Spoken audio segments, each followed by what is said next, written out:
With 1 in every 4 homes owning a dog, they are the nation's favourite pet. She's so sweet. But for some, they are the targets for cruelty and abuse. It's rare a job actually gets to you, but that was horrendous. For nearly 200 years, the RSPCA have been there, protecting these amazing animals. Please do not leave with the dogs. You're not being now, you're not even exposed. These are the people for whom appalling treatment... Look, he's not even going to hurt you. Atrocious living conditions... He hasn't got any access to shelter. And severe neglect are unforgivable.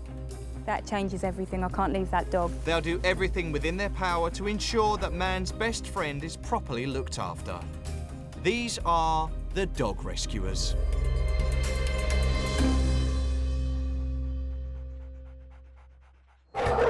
Coming up, the appalling case of dogs being cooped up like cattle and used as breeding machines. It's a hellhole, isn't it? Hellhole for dogs. Terrible living conditions for dogs kept under lock and key in South Wales. It's absolutely bogging, it stinks, there's faeces. That's just not fair. And the race to free an abandoned dog so hungry it tried to eat its bed. This could pose quite a serious hazard for a dog if it swallows even just one piece of this. With the average pedigree dog costing around £600, selling their puppies is big business. But tens of thousands of puppies are illegally farmed on unlicensed premises every year. And because they're treated like commodities, there's little or no regard for their welfare. In Greater Manchester, the RSPCA are joining forces with the police and trading standards to raid a local farm believed to be breeding puppies illegally. Inspector Jason Bowles is heading up the RSPCA's involvement. We're here to facilitate entry so we can go in and allow the RSPCA and their vets to assess any animals that are on the site. We'll try and do everything we can here to basically prosecute these people if they're committing offences and ensure the welfare of these dogs. With 10 years in the job, Jason knows exactly what to expect today. It's far from ideal buying a puppy from one of these places, whether it's direct or through other dealers. I mean, a lot of them are inbred. They're in insanitary, stressful situations most of their lives, and they don't really get out of their cages that often. They're not socialised. You're just asking for trouble if you buy a puppy without seeing the parents. It's estimated that a fifth of puppy owners unwittingly buy their pets from puppy farms. And as Jason arrives, the police have already detained the 2 owners of the farm. You're not taking these dogs at all. There's Yes, we nothing are. wrong with them. No, they're not. What? At the end of the You're day... just a policewoman. You're nothing to do with animal health. We're here to prevent a breach of the peace. There's nothing wrong with those puppies. You cannot find fault with them at all. You know that for a fact. The owners might protest that the puppies are fine, but it's usually where the adult dogs are kept that the real cruelty takes place.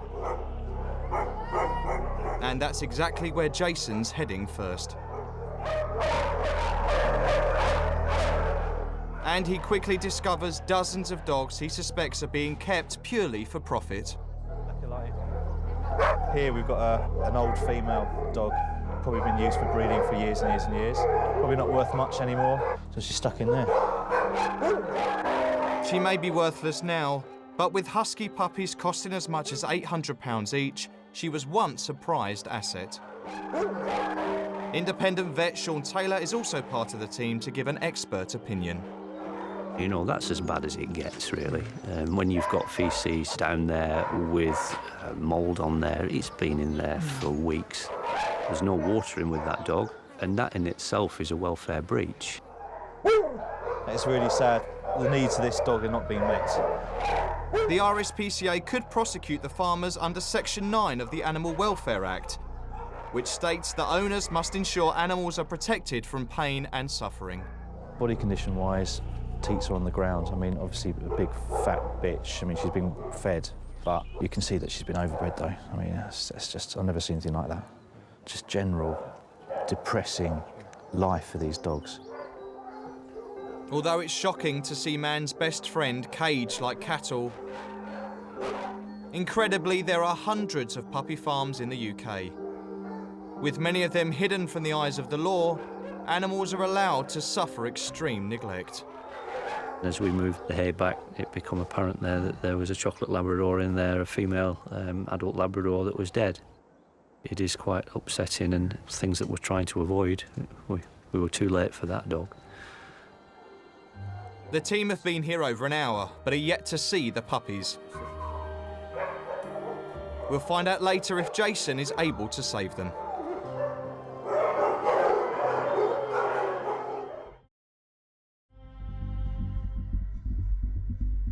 The farm in Manchester is just one example of the many heartbreaking cases involving dogs that RSPCA officers come face to face with on a daily basis.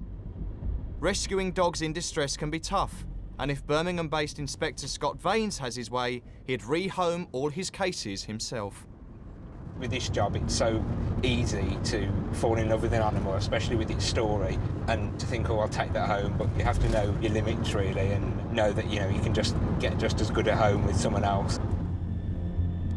Today, Scott's following up on a call that one of his colleagues looked into yesterday about a Staffordshire Bull Terrier called Tycho.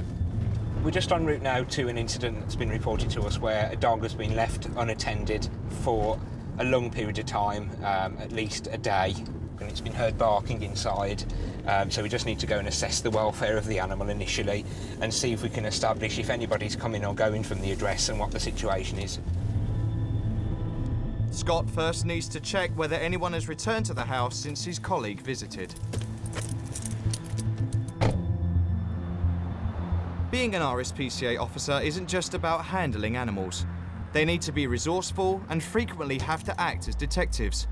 One technique they often use to determine whether people have been in and out of properties is to stick pieces of tape across access points.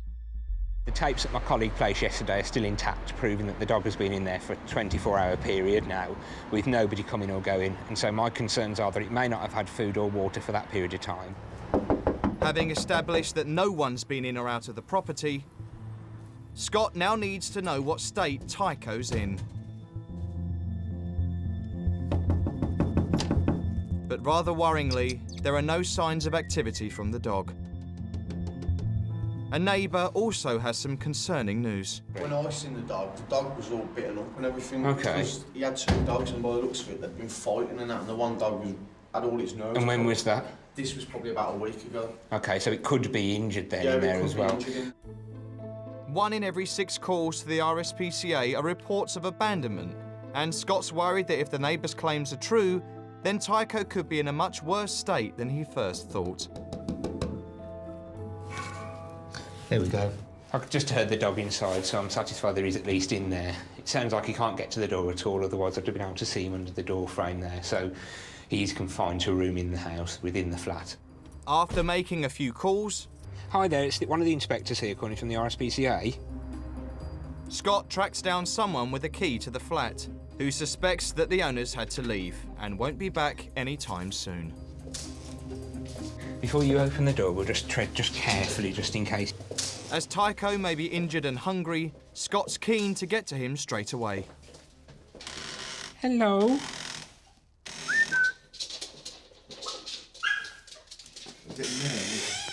No, he's not in there. If he can find the right room. Hello. Hello. I'm already hit by a very strong smell from in the room, from where the dog's been left in there. Hello. Hello. Here we go. Hello. Okay. Hello. Thankfully, Tycho seems to be okay, with no signs of any injury.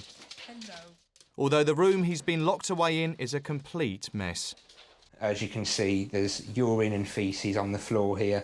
It looks like the dog's destroyed the remains of his bed. This could pose quite a serious hazard for a dog. If it swallows even just one piece of this, it could cause problems intestinally as it passes through the dog's digestive system, and let alone the fact that there's no food provided at all. Yes, there's a bowl of water, thankfully, that the dog had access to, which is the only saving grace, really, in that it had access to water. But the conditions in here are totally unacceptable.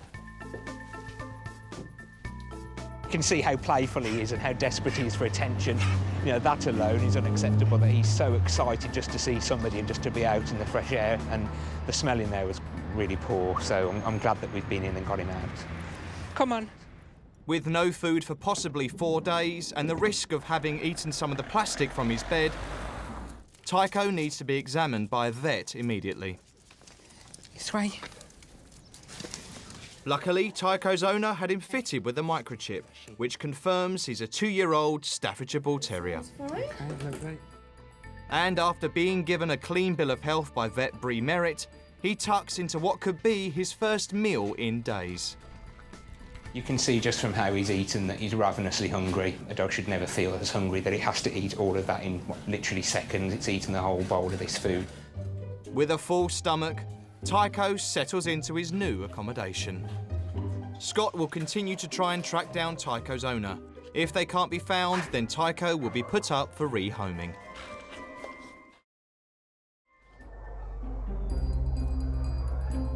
In Greater Manchester, the RSPCA has joined forces with officers from the police and trading standards to raid a suspected unlicensed puppy farm, where they have found signs of overbreeding, suffering and neglect. Jason and his team are yet to find the puppies, and as they continue their search, things aren't looking good as he comes across one that's died. Looks like a fairly newborn, dead puppy, which could have died at birth, just stuck on the bonfire, ready to be lit. Eventually, Jason finds the puppies. Are you guys? And although their living conditions are better, he's annoyed to discover that they've been left on their own. They should have their mum with them. I mean, where is mum? Why has she been separated? There's no reason, really, if mum's on the premises, of her not being with the pups. Mum is normally there to teach them the ways of the world, and all they've got is each other, really, in a kind of cold, damp barn, really. They may look cute and healthy, but as vet Sean Taylor explains, the puppies farmed here may already have a whole host of unseen problems. And once the animals have been held like that for quite a few weeks, then there is evidence here that dogs have not been socialised properly with humans, and they start to turn aggressive, and it starts in that unit there. As the puppy pens are the shop front of this operation, they're kept in a far better state than the filthy conditions their parents are housed in.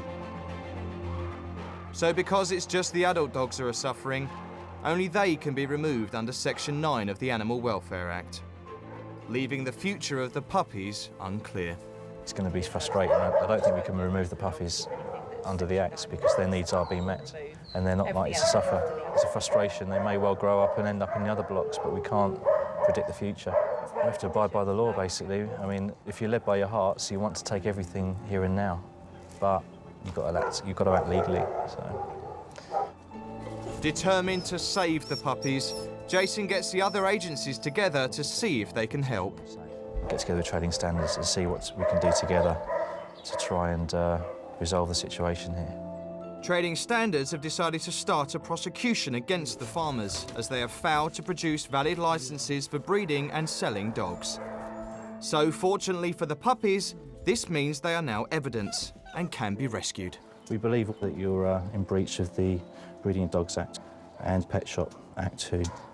So we're going to be taking the puppies as well as evidence. No, you're not. You can't do that. Yeah, we are. No, you Yeah. can't. There's nothing wrong with them puppies at all. They're evidence in a criminal act. There's nothing wrong with them. No, there's not. It's the result the team wanted. But with dozens of pedigree dogs, including chocolate Labradors, Collies and Huskies, who all need to be catalogued, it's going to be a long day. And as the adult dogs are taken from their cages, the full extent of the miserable lives they've lived becomes clear. Looking at the teats on this dog, I mean, look how low slung they are. And there's other dogs where they're almost touching the floor. It's a pretty stark existence in there, isn't it? That's all their life is, really. Just breeding machines. Even after 10 years working for the RSPCA, today has been a first for Jason. It's my biggest job, yeah. It's the most animals in one go, yeah, absolutely. It's a huge job because all these amount of dogs. The logistics, logging of them and keeping track of them as well is huge. It takes Jason and a massive team drafted in from all over the northwest 10 long hours. But they remove a staggering 136 dogs, making it one of the RSPCA's biggest ever rescues. If we have had to walk away from this, you know, I don't think I could have slept, really. It was just, it's a hellhole, isn't it? Hellhole for dogs. And Yeah, it's just horrible.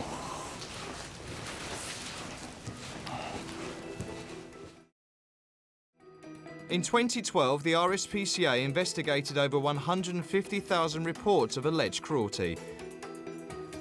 A number of these cases involved owners who had more dogs than they could properly look after.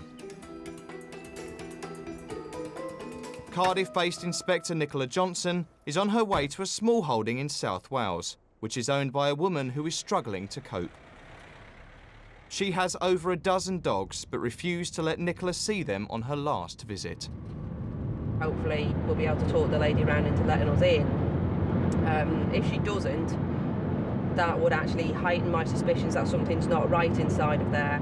I want to get in, and I will get in to see, you know, how many animals are in there, what their living accommodation is like.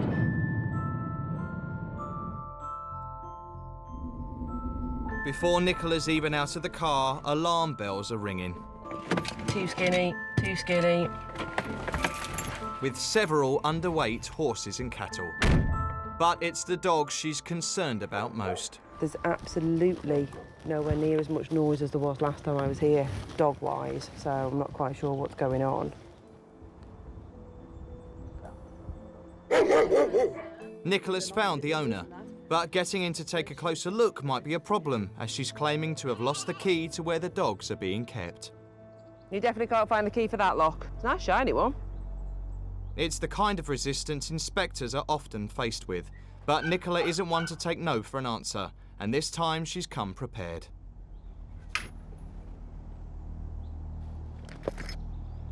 Inside is a warren of makeshift dog enclosures that are cramped and filthy. The living conditions for these dogs are diabolical, so it's no wonder the owner wanted to keep Nicola out. How often does it get out of here? Oh, it stinks. What feeding, that's for sure. The law states that anyone owning an animal is responsible for meeting its basic welfare needs, including food, water, and suitable shelter. Local vet Lowe de Smit has no doubts as to whether or not they're being met here. Condition of the dogs where they're living in are, in my opinion, completely unacceptable. No bedding, dirty water bowls, empty water bowls. Inside the small holding, Nicola's found some caravans, and yet again the owner's refusing to open them. We need to be satisfied that there's nothing in there, nothing in there, nothing in there. As soon as we've done that, we walk away, everybody's happy. What's the problem with it? Just go poking your heads in, going, no animals, no animals, no animals, no animals, and everybody goes home. You could have naked men trussed up in there and I wouldn't care. There's nothing furry or with feathers, I'm not interested. Or if needs be, I have to phone the police. And by the sounds of it, you don't want the police here, do you? Eventually, Nicola's tenacity... Right, so what's your choice going to be? Do I need to phone the police? And the threat of involving the police pays off. She's finally admitted that there is a dog in the caravan that she doesn't want us to see. And that's what all this is about, so I'm going to see if I can get it. The dog locked in the caravan is a long-haired German Shepherd Rottweiler cross called King. There's evidence that dogs are being kept in there. It's absolutely bogging. It stinks. There's feces. You know, locking the big fella in there. That's crap. That has to stop. That will stop that. That's just not fair. And once Nicola's removed him, the seriousness of King's neglect is plain to see. I walked away once. I wasn't walking away again, so I kind of stood my ground. After speaking to Nicola, the woman agreed to sign over 4 dogs, including King, who will be taken into care and rehomed. I think this lady's just lost her way a bit. She isn't meaning to be horrible, but there's nothing that can't be rectified with a bit of hard work. We will be helping out with rehoming some dogs and get them into better living conditions, and obviously then lessening the numbers of dogs. They can spread out, more space, and henceforth everybody has a nicer life. You want to keep animals, you have a responsibility to make sure that they're okay. Failure to do that, you know, you're going to get one of us knocking on your door.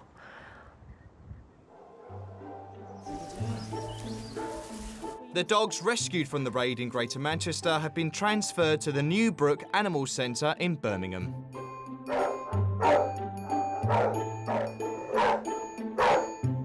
The living conditions in this state-of-the-art centre are the complete opposite of the dark and dingy surroundings the puppies were used to before they were rescued.